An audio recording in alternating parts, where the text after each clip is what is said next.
Changing this to a felony would save lives.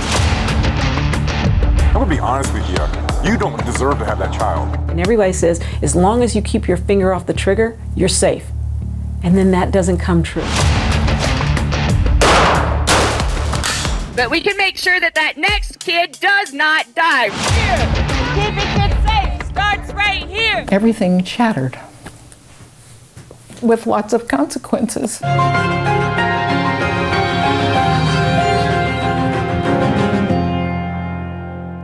Hello and welcome to the King 5 Investigators March Spotlights. I'm Kristin Goodwillie. At King 5, our investigative team dedicates itself to exposing corruption, mismanagement, mistreatment, and wrongdoing throughout our region. We are delivering these reports in a monthly roundup with investigations that make a real difference. To begin this edition, police officers face many dangers on the streets. They shouldn't have to fear their own handgun. And there's growing evidence that the gun hundreds of Washington officers carry could fire without the trigger being pulled. The King 5 investigators have obtained the Spokane video that first raised concerns here in Washington. Chris Ingalls reveals the growing number of incidents across the country. We got medics and officers in around. It's a frightening call for police to respond to. Hang in there, Currington. A fellow officer down, blood flowing from a gunshot wound to his leg. There's confusion. You sure there was no shooter? Over who fired the shot. Sir? There was a shooter? Yeah. There wasn't? It just went off? Okay. It just went off, okay. Police officer Kevin Currington wasn't in a gun battle. He was simply locking the gate for the evening at Northside Park in LaGrange, Texas last June. Evidence soon pointed to his own duty weapon. SIG, 9mm. Somehow firing in the holster. You did shoot yourself? It just went off, right? It was in the holster. So there is no suspect. Officer Currington survived the shooting and became possibly the latest victim of the Sig Sauer P320 handgun.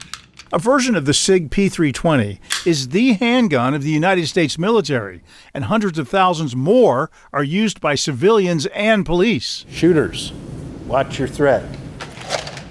But today, you won't find a single one on the firing line here. 3 left side, 3 right side. At the facility that trains all police officers in Washington state. That's because the executive director of the Washington Criminal Justice Training Commission temporarily banned the P320 in October, even though several police departments want their recruits to use them. We need to bring some people together and have a conversation about what's next. We cannot afford to have a recruit get hurt. And everybody says, as long as you keep your finger off the trigger, you're safe. And then that doesn't come true. That is scary. Her team, a mix of firearms and law enforcement experts, has been investigating incidents involving the P320. Just recently added some stuff from a local agency that had some issues and went away from the Sig Sauer. Through records requests, King 5 obtained some of the evidence they're evaluating, starting with this October incident at the Training Commission's firing range in Spokane. Zooming the video, we see a Yakima police recruit drawing his P320. There's a cloud of dust to his right as a bullet strikes the ground, narrowly missing the trainee next to him. This report said the recruit's trigger finger was not on the trigger or in the trigger guard. That statement from a firearms instructor is evidence the P320 fired on its own. There was an instructor right there, and he was actually watching the recruit, and the recruit did not have his finger on the trigger. That October incident launched the Training Commission's investigation, which turned up a handful of other cases in Washington, none with injuries. What the hell? And many more nationwide. My gun just went off. Did you enjoy law enforcement? 100%. That was my goal as a young child. This former sheriff's deputy was one of the victims. In my patrol car, getting caught up on reports, whatever, go to get out of my car, getting ready to take my gun off in its holster. As I'm removing my admin holster, it shot me straight in the femur. That's a law firm's animation of the 2018 incident that ended the 7-year career of Loudoun County, Virginia deputy Marcy Vadnais. I lost my career, my marriage, like still to date, like it still affects me mentally, physically. I should not have to worry about if I manipulate a weapon inside a holster, fully seated in a holster, that it's going to shoot me in my thigh. What do you think that we're still talking about this all these years later? There's a serious problem with this gun. It should not be on store shelves to this date. Somebody is going to lose their life. Sig Sauer did not respond to our messages for a comment, but it has fiercely defended the P320. So we have representatives here from Sig Sauer. We reached out. In this November meeting with the Training Commission work group, holsters with wide apertures, that's a very big concern. Sig Sauer employees offered alternative explanations for why P320s fired in some of those videos. And it says lab tests by Sig and the Army have never resulted in an unintended discharge. It simply cannot happen.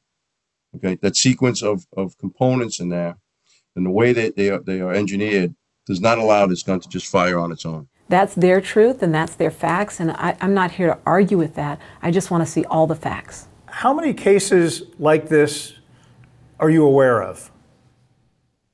Well over 200 at this point. Connecticut attorney Jeff Bagnell has filed 24 lawsuits against Sig, including one that ended in a confidential settlement for Marcy Vadnais. I've been calling for this gun to be recalled for at least 8 years now. But federal law protects gun manufacturers from mandatory recalls, even though Bagnell and others argue the gun's striker firing mechanism is a design flaw. In the newer lawsuits, we're seeing the municipalities being named as a defendant because they had knowledge of the problem, and yet they still put it into the hands of their police officers. Meaning, a decision to permanently ban the P320 at the Academy would reverberate through law enforcement across the state. Because it is so unpredictable. It's literally like setting a ticking time bomb wherever it's sitting, waiting for it to go off. 3 weeks after our initial story about this issue, the Washington Criminal Justice Training Center made its final decision. The P320 is now permanently banned for police training. At least one local law agency, the Kitsap County Sheriff's Office, which has about 200 of these firearms, says it's transitioning to a new gun for officer safety reasons. I'm Chris Ingalls in the King 5 newsroom. There's a gap in Washington state law that grieving families say allows people to harm children over and over without being held accountable. In my series, Fentanyl's Youngest Victims, I found there's a state child endangerment law that calls for tough penalties when people expose children to meth, but it doesn't include fentanyl, the drug that's killed or nearly killed dozens of children in Washington state. She was so photogenic. That was her face basically 24/7. Lily Peden's 2-year-old daughter, Nanette, or Nanny, loved making people laugh. That was the last one that I took of her. That was the last day that I saw her. In September 2023, Lily dropped Nanny off at her father's home, thinking she was safe. 5 days later, the toddler died of a fentanyl overdose. Digested fentanyl pills were found in her stomach. She was 2 years old, a child that was known for putting things in her mouth all the time, everywhere she went. Nanny is part of a deadly trend impacting infants and toddlers. The King 5 investigators have uncovered multiple cases like this one from Kent, where babies have easy access to fentanyl, where they put the pipes and foil used to smoke the drug in their mouth. The deadly pills can easily be mistaken for candy. She didn't know any better. It's not... You can't just expect her not to get into it just because it's not hers. Nanny's father, Evan Hodge, was charged with manslaughter in her death, but child endangerment wasn't part of the case against him. Now, Lily is pushing for change. Currently, the state's child endangerment with a controlled substance law says it's a felony when a child is exposed to meth while it's being manufactured. It does not include exposure to fentanyl, the epidemic gripping the country right now. The death of a child should be a charge of its own. Data from the Washington Poison Center shows opioids, including fentanyl, poses a greater danger to children than any other drug. Last year, they found children under 5 were poisoned by opioids 4 times more often than meth, and 20% of the opioid exposures were life-threatening. For all other drug exposures, that number is less than 0.5%. I don't understand how that's not some form of child endangerment or child abuse already. Prosecutors say because there isn't accountability for fentanyl exposure, children are left in the same dangerous situations. Hey, kiddo. time and time again. Hey, buddy. Police body cam video from 2022 captures first responders waking up this toddler in a Lowe's parking lot in Kent. The parents were found slumped over in their car, Hi, sir. telling police they were smoking blues, which is slang for counterfeit opioids containing fentanyl. Buddy. Police were concerned the child kept falling asleep. You're so tired. That freaks me out, little guy. So this officer took the toddler to the hospital to get checked out. I'm gonna be honest with you. You don't deserve to have that child. Officers were visibly upset. But you're inside of a car again. Well, he's in the side of a car again, smoking whatever it is that what are you smoking? Blues? It was the second time in 2 months they'd responded to this car. And CPS gave him back. Gave him back? Yeah. Drug paraphernalia was found in the car and CPS was called. A little over a year later, it happened a third time. Officers reported seeing an empty baby bottle near the burned oil and blue pill. Police records say the child was okay and CPS was called yet again. I do think that changing this to a felony would save lives. Corrine Schneff is with the Pierce County Prosecuting Attorney's Office. On a vote of 7 ayes and 0 nays, the ordinance is adopted. Last year, the Pierce County Council led the state by adding accountability when an adult exposes a child to fentanyl. The county went from nothing on the books to making it a gross misdemeanor, the most serious charge a county can levy. The county council recognized, given the severity of the harm that is caused by this, that it should be a felony. But for now, we at least have a gross misdemeanor charge here in Pierce County that we can use. Endangerment with a controlled substance is a Class B felony. In Olympia, bills to close this fentanyl gap haven't made it out of the House, specifically the Community Safety Committee. And by criminalizing parents, we are separating parents from their children forever, and we don't want to see that. Representative Roger Goodman is the committee chair. He says the state doesn't want to charge parents, which would separate them from their kids, and that historically, criminalizing drugs disproportionately affects people of color. Many grieving parents, grandparents tell me it feels like the state is protecting the adult and the child who died is not getting justice, that their life does not matter. What do you say to that? There have been so many tragic incidences with families and children exposed to these substances. If you're committing a crime, you need to know you're committing the crime. And so many of these people who are suffering from a severe substance use disorder have no idea what's going on. And the question that many of my colleagues have is, do we want to attach criminal liability to someone who is suffering from a substance use disorder, even if someone else may be harmed? There isn't a moment in the day I'm not thinking about her or wishing I could change what happened. Just like there isn't a night I don't relive waking up and finding her over and over. At his January sentencing, for the death of Nanny, Evan Hodge received 8.5 years in prison. How we treat our children says a lot about who we are as a people. Part of this is making sure that this doesn't happen again. That's exactly what Nanny's mom, Lily, hopes will happen. That no child dies of a fentanyl overdose again. He made these choices over and over to continue to use. He had multiple people helping him that it's just inexcusable.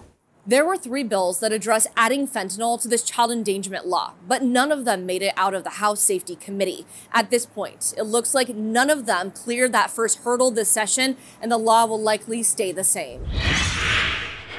In early February, child welfare advocates demanded action at the state capitol. Their calls come after reports of a growing number of critical incidents under CPS supervision. No abuse, no drugs, no fear. Keeping kids safe starts right here. About 100 foster parents, court-appointed child advocates, and families like Danette and John Scott gathered in Olympia to march against a law they say is harming children. She was the sweetest little baby ever. She should have been able to live and grow up with her big sisters. Danette's 1-year-old granddaughter, Avril Hope, died of a fentanyl overdose shortly after she had called CPS. So tell me it's not killing, because I have custody of my 2 older granddaughters who are now 17 and 15 and healthy. and now I don't ever get to see the baby. They want to change a law passed in 2021, the Keeping Families Together Act. On paper, it sounds amazing. It makes it harder for the state to take children away from their families. Now children can only be taken away if there is an immediate threat to life. Under the new law, doing hard drugs is not considered an immediate threat. It's not about pointing fingers. It's not about assigning blame. It's about making it right. We can't go back in time and we can't fix what already happened. But we can make sure that that next kid does not die, right? Yes! But Tracy Jefferson, who organized the rally, says something far worse is happening. In November, a King 5 investigation revealed since the law passed, child deaths and near deaths skyrocketed, up 114%. And so I think it starts with resources and support. Jennifer Justice was a substance-using parent and is now in recovery. She credits this law with helping her keep her child. When families have the right support, stable housing, treatment, and community, they can heal and thrive. Removing children doesn't solve the root of the problems. It often makes it worse. In 2024, a provision for fentanyl was added to the law, but those at the rally say it's not enough. That's what happened with my granddaughter, and I'm sure it's going to happen to more. CPS tells me this rise is related to the fentanyl crisis, but advocates say the deaths are preventable. The King 5 investigators expose a scam is on the rise across Western Washington involving the purchase of gold and silver. The fraudsters pose as tech companies who pressure you to transfer large sums of money from your bank to buy coins. But as Susanna Frame found, banks have no duty to protect you from these scams, and there's a movement to change that. I was looking on Facebook. It looked like a shortcut to Messenger. They have a whole page. Last summer, Barb Putnam of Olympia was innocently looking at Facebook when, in an instant, her entire life changed. Everything shattered. And, you know, with lots of consequences. When Barb clicked on that link, her computer went black and a message popped up. She'd been hacked. She needed to call Microsoft Tech Support. A fake expert on the other end delivered the news. It's like, oh my gosh, look how many people are hacking your machine.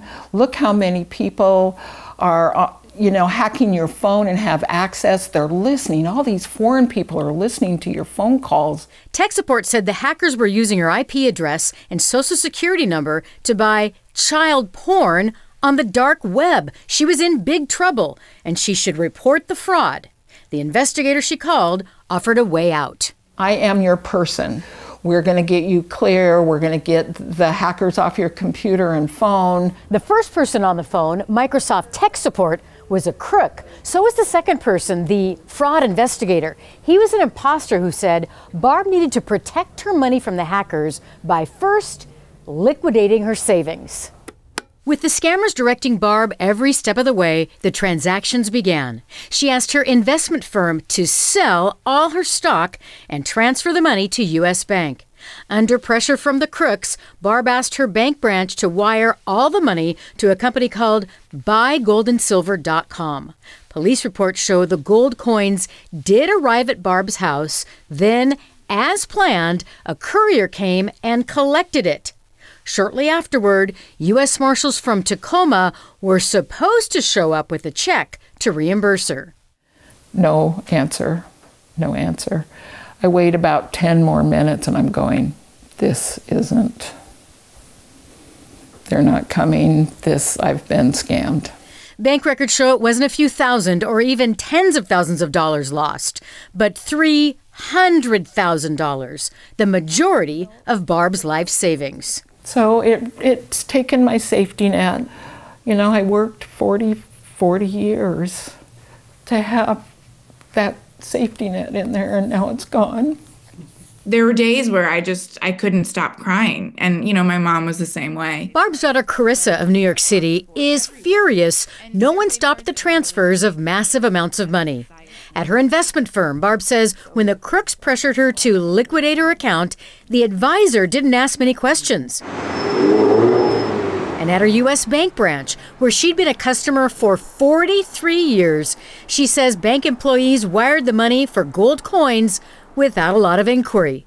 It's unclear if the branch was aware, but a few months before, the FBI issued a warning about an increase in ripoffs exactly like this one, where you need to liquidate your assets to buy gold or silver. I don't understand how that was not caught and flagged. It's mind-boggling to me that it was allowed to proceed at the pace that it proceeded at. It's probably happened to you. When there's fraud on your credit card, you get a call right away. Federal law says the card issuer is responsible for the losses. But we found when the fraud occurs through your bank or a wire transfer, there are no federal laws helping you out. You're on your own. You are going to hear too bad, so sad. Carla Sanchez-Adams of the National Consumer Law Center has advocated before Congress to do more for victims like Barb, people who are tricked into wiring their money in a scam. We absolutely cannot push the entire burden of payment fraud onto consumers, hoping that financial education will solve it. One alarm was raised in Barb's case, and it wasn't from her investment advisor or bank branch, but an Olympia coin dealer.